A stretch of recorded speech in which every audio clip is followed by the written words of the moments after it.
I now have the great pleasure of introducing a dynamic woman in our community. Give it up for Kim-Jenna Jurriaans.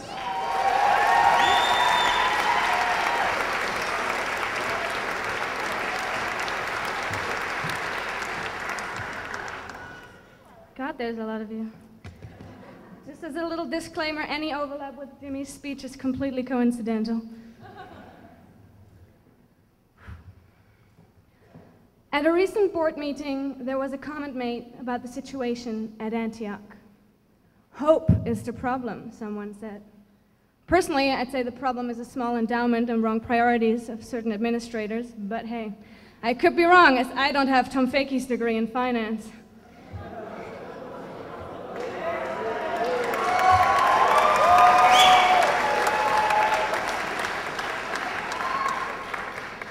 If it's true, however, that hope is the problem, then let me just say that I'm going to leave Antioch with one big problem. Whoever made that statement, I won't name names. After all, we Antiochians know the meaning of confidentiality. We only tell one person at a time.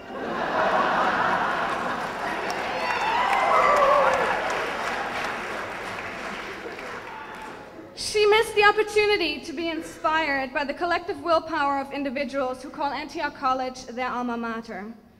But above all, she missed an opportunity to have a little faith in humanity restored.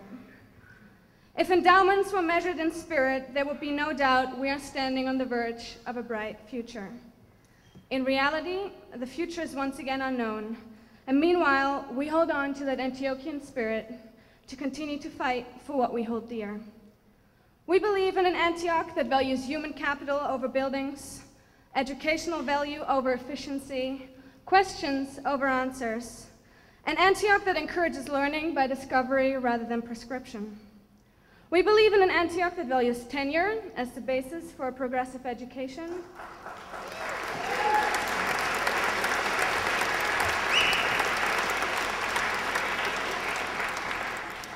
an Antioch where students can browse through the stacks of a library and be drawn by the cover of a book they passed by chance.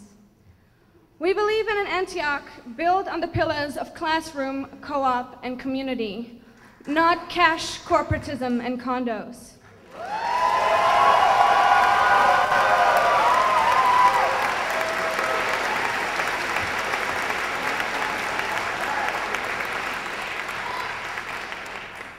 And while we're all here, I'd like to make a motion to add a fourth C to the list of essentials of an Antioch education: total and utter chaos. We thrive in it, as alumnus Matthew Durr once said. We are the masters of imperfect situations. We take adversity with humor, and with every crisis we live through together and every joke we share, we create community. We learn, and we pass on wisdom. Like imperfect situations, for years we've had to operate in imperfect spaces, on campus and on co-op, and through it we benefited from the creativity that comes with having to shape the world around us to our needs and those of others. It is this imperfection that is at the basis of our strength. Learning at Antioch is so intense and so valuable because we learn in context, and the context is that of our lives and that of the people around us. We work so closely with our teachers, staff, and fellow students, and we go through all these crises together, that rarely a day passes without being confronted with the effects of national policy and institutional change. Through it, we learn about union rights and faculty personnel policies, about flawed healthcare systems and the history of this institution. With the birth of the Antioch Revival, this exchange of knowledge now extends to generations of former students that lived and helped create that very history. If all other efforts were to go to waste, all of you alumni can still be proud to have made a change. Current students were told that they were toxic, that their values were flawed, that they were not today's student. For too long, we here on the ground in Yellow Springs have been made to hide who we are, and along the way, we have hid our biggest selling point, our courage to be different. Now, generations of alumni have reminded us that it is okay to be proud to be an Antiochian and to be proud of all of its intricacies. We are chaos. We are shared governance. We are smoke bombs in Atzel. We are transient mode home. We are 4 students driving up to New York in the winter of 2001 to crash a board meeting to warn the university trustees of the devastating consequences that their plans would have for the health of the college. We are Hassan Rahmanian pleading to the board in Cincinnati.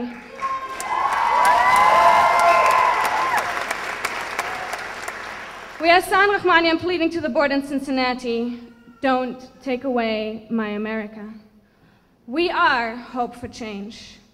But above all, we're all still ashamed to die until we've won some victory for humanity. Like Hassan, I came to the US as a foreigner from a country that looked critical upon the US and found hope in seeing a very different America. One that invigorated in me a spirit and love for learning lost in the confines of my own culture and delivery of education.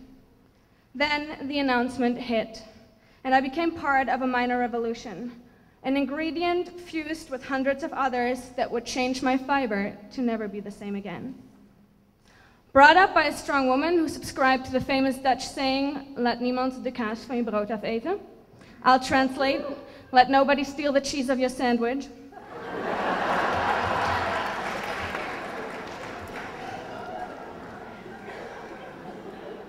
I entered the online world of the alumni chat lists, connected with generations of Antiochians, and soon realized I wasn't the only one that didn't let anyone eat the cheese of their sandwich. Through my work at the Record, I got to listen to the older alumni talk about the spirit of the 60s, the hunger for change, the eagerness to learn and teach, and to put yourself on the line for something you truly believe in. Certain entities within our institution have led some to believe those core values somehow got lost along the way and did not make it into the Antioch of today. To those who question whether it is still here, I dare you to look at the recent products of this institution. Many of them are here today. You will find these values in the student speeches you are hearing, passionate about equality and change and the wonders of education. You find them in the Rowan Kaisers, the Laura Fathauers, the Tim Nobles, Christian Feuersteins, and Matt Byers of this movement. Young alumni who, while still in the process of shaping and securing their own future, decided to put their lives on hold to secure the future of Antioch College and perhaps of progressive education itself.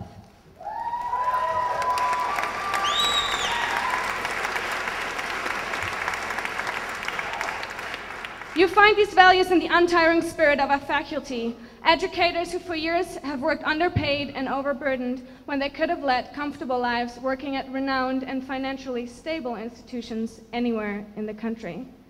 These educators chose to stay because they believe in real education, in democracy as a learning experience, in mistakes as teachable moments, in rebellion as a part of progress. Many have stayed because this place attracts a special sort of student. Young people who are interested in an exchange of knowledge rather than a transfer of facts. An exchange that is not limited to the confines of a classroom, but continues in the hallways and pathways, the committees and co-ops, the sills and common rooms.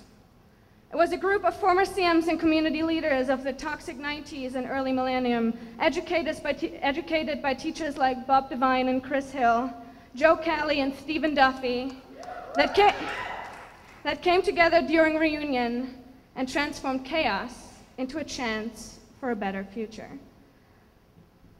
It is the spirit, the versatility, and the passion of those who not so long ago stood on the stage, slept on my mattress, complained about the same food, cursed a different administration, that makes me eager to be able to say, I'm an alumna of Antioch College. To those who fear the future, I say, as long as there is spirit, there is hope for change. Never ever let it die. Thank you.